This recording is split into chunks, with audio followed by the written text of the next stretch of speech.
ہمارا موضوع وہ امور ہیں، وہ چیزیں ہیں جن سے روزہ فاسد نہیں ہوتا، باطل نہیں ہوتا، ٹوٹتا نہیں ہے۔ یہ کئی ایک چیزیں ہیں جن کے بارے میں لوگ شش و پنج میں مبتلا رہتے ہیں، اختلافات کا شکار رہتے ہیں کہ ان سے روزہ ٹوٹتا ہے یا نہیں ٹوٹتا، جبکہ وہ ایسی چیزیں ہیں کہ ان سے روزہ نہیں ٹوٹتا۔ ان میں سے سب سے پہلے صبح جب انسان اٹھتا ہے وہ جنابت کی حالت میں ہو اور غسل کیے بغیر روزہ رکھ لے، اسی طرح اذان ہو جائے، فجر طلوع ہو جائے، تو ایسے آدمی کا روزہ ٹھیک ہے، غلط نہیں ہے۔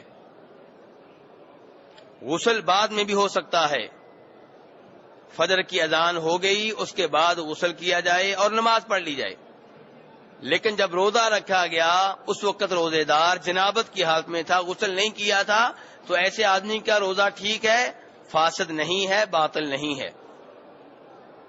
یہ وہ مسئلہ ہے جس مسئلے میں صحابہ کرام میں بھی اختلاف پیدا ہوا تھا۔ چنانچہ جناب ابو ہریرہ رضی اللہ تعالیٰ عنہ کہا کرتے تھے کہ جو آدمی صبح اٹھے اور جنابت کی حالت میں ہو، احتلام کی حالت میں ہو، غسل اس کے اوپر واجب ہو چکا ہو، اور اسی طرح فجر کی اذان ہو جائے، فجر طلوع ہو جائے، تو ایسے آدمی کا روزہ نہیں ہے۔ ابو بکر ابن عبد الرحمن ابن حارث، انہوں نے یہ الفاظ جناب ابو ہریرہ کے منہ سے سنے اور اپنے والد کو بتائے، کیونکہ انہیں تعجب ہوا کہ یہ مسئلہ بڑا عجیب و غریب ہے جو ابو ہریرہ بیان کر رہے ہیں رضی اللہ تعالی عنہ۔ تو عبد الرحمن اپنے بیٹے ابو بکر کو لے کے جناب عائشہ اور جناب ام سلمہ کے پاس آئے، ان سے بات کی، انہیں بتایا، تو انہوں نے بتایا کہ ایسا کئی دفعہ ہوا کہ نبی علیہ السلام صبح اٹھتے، غسل آپ کے اوپر واجب ہوتا، آپ روزہ رکھ لیتے، بعد میں غسل کرتے اور نماز پڑھ لیتے۔ تو عبد الرحمن اور ابو بکر دونوں مروان کے پاس آئے، مروان بن حکم کو بتایا کہ ابو ہریرہ ایسے کہہ رہی ہیں اور نبی علیہ السلام کی جو بیویاں ہیں وہ ایسے کہہ رہی ہیں۔ تو ابو ہریرہ رضی اللہ عنہ کا یہ مسلک تھا، ان کا یہ موقف تھا۔ مروان کو پتا چلا تو مروان نے عبد الرحمن سے کہا کہ تم یہ حدیث سن کر آ رہے ہو، امہات المومنین سے ابو ہریرہ کو جا کے بتاؤ۔ تو جناب ابو ہریرہ کو یہ حدیث بتائی گئی تو انہوں نے کہا کہ اگر امہات المومنین جناب عائشہ ام سلمہ ایسے کہہ رہی ہیں تو پھر مسئلہ ایسے ہی ہوگا، میں نے یہ مسئلہ کسی اور سے سنا تھا، نبی علیہ السلام سے نہیں سنا تھا۔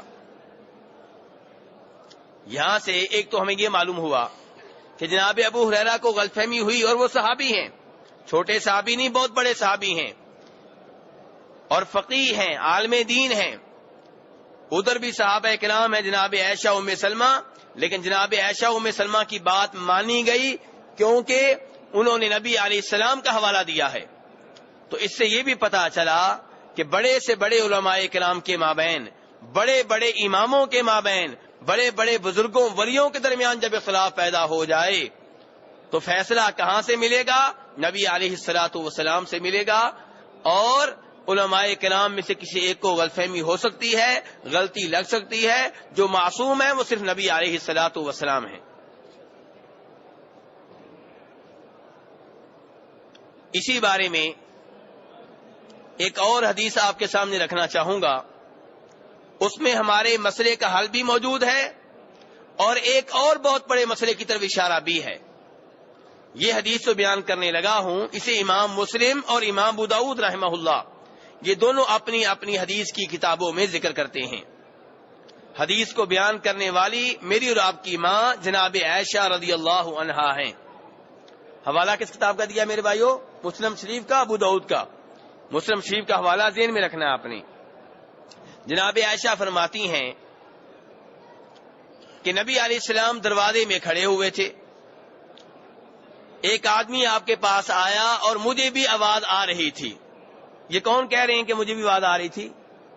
جی جناب عائشہ کہہ رہی ہیں۔ سوال کرنے والے نے سوال پوچھا اور کہا کہ نبی علیہ السلام میں کئی دفعہ صبح اٹھتا ہوں، میرے اوپر غسل واجب ہوتا ہے، جنابت کی حالت میں ہوتا ہوں، اور میرا دل چاہتا ہے کہ میں روزہ رکھ لوں، لیکن ابھی غسل نہیں کیا ہوتا۔ تو نبی علیہ السلام نے فرمایا کئی دفعہ ایسے ہوتا ہے، میں صبح اٹھتا ہوں، میرے اوپر غسل واجب ہوتا ہے تو میں روزہ رکھ لیتا ہوں، جبکہ میں نے غسل نہیں کیا ہوتا، غسل بعد میں کرتا ہوں۔ اب نبی علیہ السلام نے اس آدمی کے سوال کے جواب میں ہاں نہ میں جواب نہیں دیا، بلکہ یہ کہا کہ یہ کام تو میں بھی کرتا ہوں۔ اس کا کیا مطلب تھا؟ اس کا مطلب یہ تھا کہ میں تمہارا نبی ہوں، میں تمہارے لیے امام ہوں، میں تمہارا پیشوا ہوں، میں تمہارے لیے نمونہ ہوں، میں تمہارے لیے اسوہ ہوں، تو میں یہ کام کرتا ہوں تو تم بھی کر سکتے ہو۔ کیونکہ اللہ تعالی نے قرآن پاک میں کیا کہا ہے کہ لقد کان لکم فی رسول اللہ اسوۃ حسنہ، کہ نبی علیہ السلام کی زندگی میں تمہارے لیے بہترین نمونہ ہے۔ لیکن اس صحابی نے آگے سے وہ جملہ کہہ دیا جو آج کل بھی کئی بھائی کہہ دیتے ہیں، اور نبی علیہ السلام اس پہ ناراض ہو گئے۔ اس صحابی نے آگے سے کہا انک لست مثلنا، نبی علیہ السلام آپ ہماری طرح تو نہیں ہے نا، قد غفر اللہ لک ما تقدم من ذنبک وما تأخر، اللہ نے آپ کی اگلی پچھلی ساری لغزشیں معاف کر دی ہیں۔ آج بھی کئی بھائیوں کو مسئلہ پوچھے نا تو آگے سے ہم کہیں اللہ کے رسول نے یہ کام کیا، کہتے نہیں جی اللہ کے رسول کو چھوڑو، آپ کی تو بات ہی اور ہے۔ میرے بھائیوں، اگر نبی علیہ السلام کی طرف ہم نے نہیں دیکھنا تو کس کو دیکھیں گے؟ پھر کس کو دیکھیں گے؟ مثلا آپ کو چند ایک مثالیں دیتا ہوں۔ جوتے میں نماز پڑھ سکتے ہیں کہ نہیں پڑھ سکتے؟ اب اگر مجھ سے کوئی مسئلہ پوچھے، میں کہوں گا نبی علیہ السلام نے یہ کام کیا ہے، وہ کہے گا چھوڑو جی نبی علیہ السلام کی تو بات اور ہے، ہم آپ کو مل سکتے ہیں۔ بھئی ہم یہ مانتے ہیں کہ مقام و مرتبہ کے لحاظ سے، شان اور فضیلت کے لحاظ سے نبی علیہ السلام کی بات اور ہے، لیکن شریعت جو ہمارے لیے ہے وہی نبی علیہ السلام کے لیے ہے۔ جہاں کہیں پہ آپ کے لیے مسئلہ الگ تھا شریعت نے بتا دیا، جہاں نہیں بتایا وہاں پہ جو حکم عام آدمی کے لیے ہے وہی نبی علیہ السلام کے لیے ہے۔ اور اسی لیے قرآن پاک کہتا ہے مسلمانوں سے کہ اپنے نبی کو دیکھو، جو نبی نے کیا ہے کرو، جو نبی نے دیا ہے لے لو، جو نبی نے نہیں کیا نہ کرو۔ اور اگر آگے سے ہم یہ کہنا شروع کر دیں ہر مسئلے میں جی نبی علیہ السلام کی تو بات اور ہے، تو پھر ہم نے کس کی طرف دیکھنا ہے؟ کون ہے ہمارا نمونہ؟ پھر کتنا غلط یہ جملہ ہے جو کہا جاتا ہے کہ جی نبی علیہ السلام کی بات اور ہے، ان کے گویا کہ آپ کے لیے شریعت اور ہے۔ ہاں چند ایک مسائل ہیں تھوڑے سے، ان میں آپ کو خاص رکھا گیا ہے اور وہ اللہ نے وعدے کر دیا ہے۔ جیسے شادیوں کا مسئلہ ہے، عام امتی کو 4 شادیاں کی اجازت ہے، 4 شادیوں کی، اور آپ نے 4 سے زائد کر رکھی تھی، اور اس کی اجازت اللہ نے دی ہے، قرآن پاک میں ذکر ہے، نبی علیہ السلام نے بھی بتایا ہے۔ باقی جو معاملات ہیں جن میں آپ خاموش ہیں، ان میں جو حکم نبی علیہ السلام کا ہے وہی آپ کے امتی کا ہے۔ تو نبی علیہ السلام ناراض ہوئے، مسلم شریف کی حدیث ہے، اور آپ نے آگے سے کیا کہا؟ کہا اما واللہ انی لارجو ان اکون اخشاکم للہ واعلمکم بما اتبع وفی روایت واعلمکم بما اتقی۔ آپ کیا فرما رہے ہیں آگے سے؟ اب صحابی جب یہ کہہ رہے ہیں کہ آپ کی بات اور ہے، اس کا دوسرے لفظوں میں مطلب کیا ہوا؟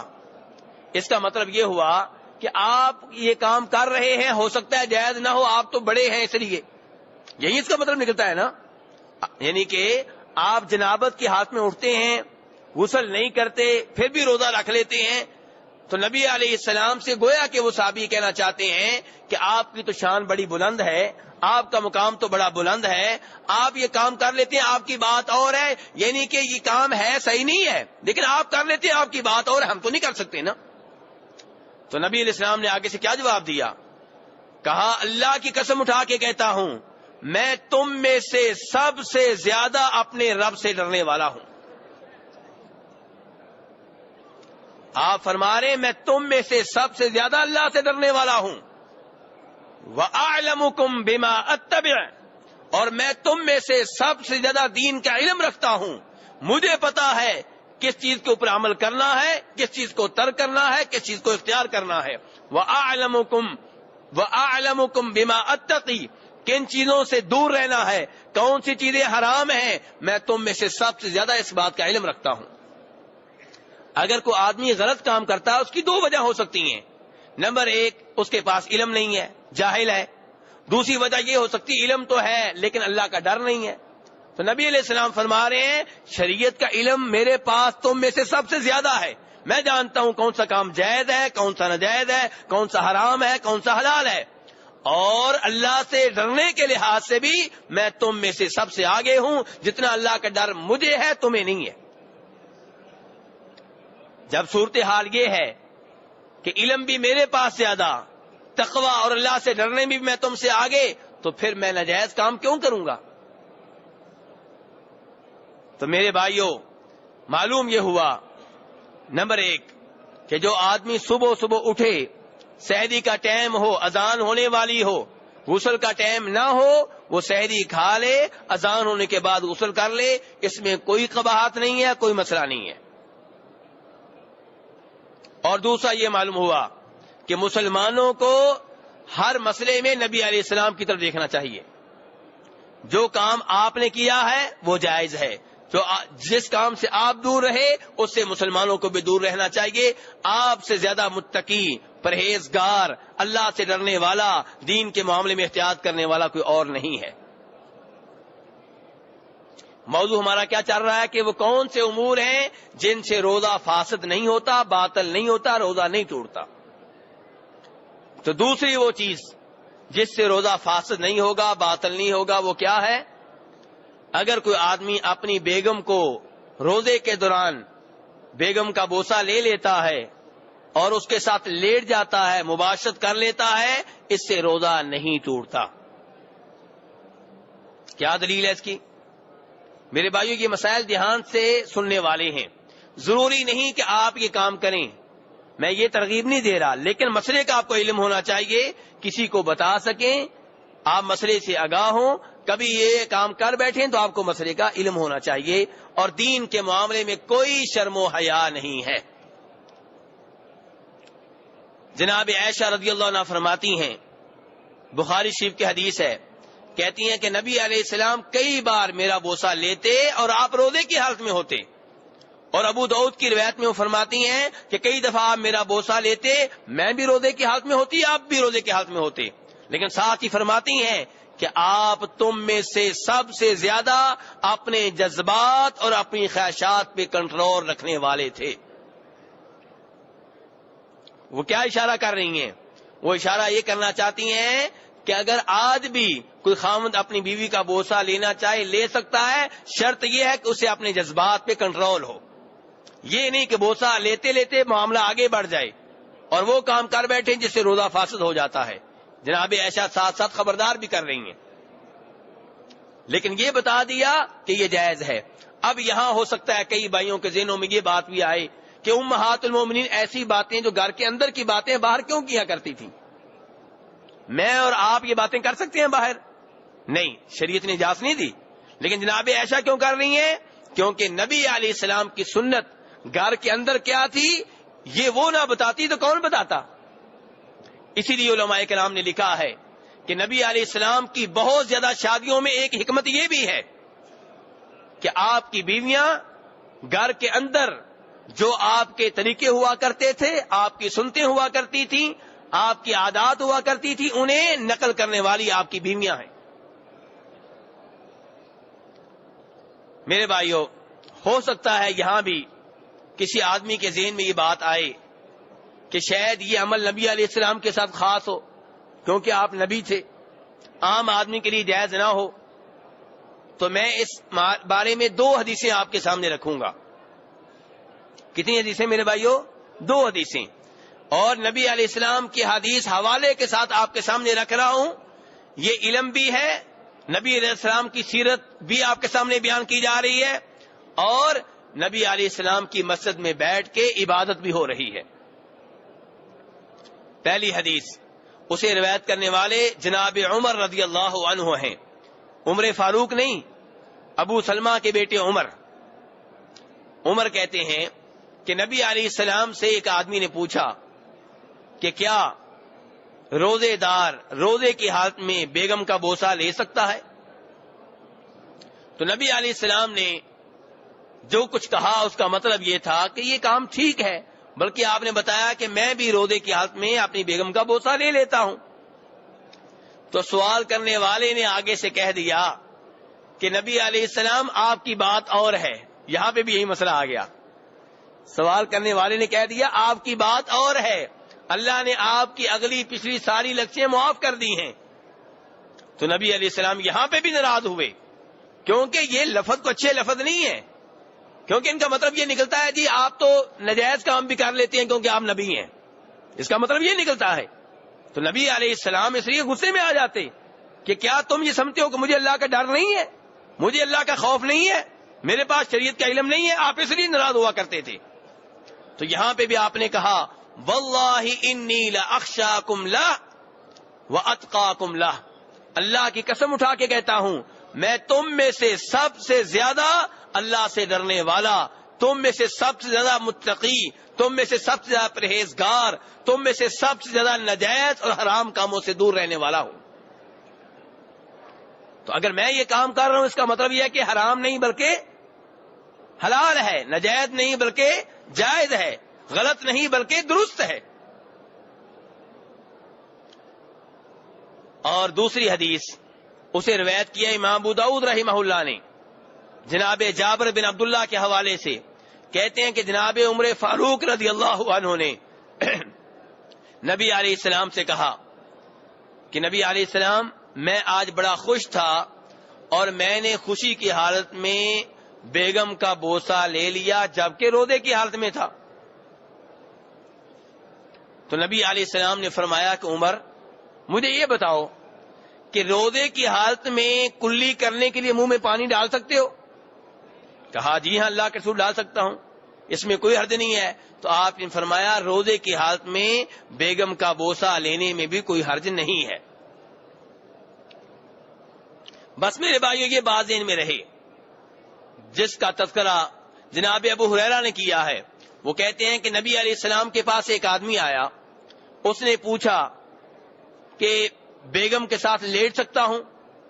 آپ نے کہا نہیں, روزے کی حالت میں نہیں لیٹ سکتے. دوسرا آیا, اس نے پوچھا بیگم کے ساتھ روزے کی حالت میں لیٹ سکتا ہوں؟ آپ نے کہا لیٹ سکتے ہو.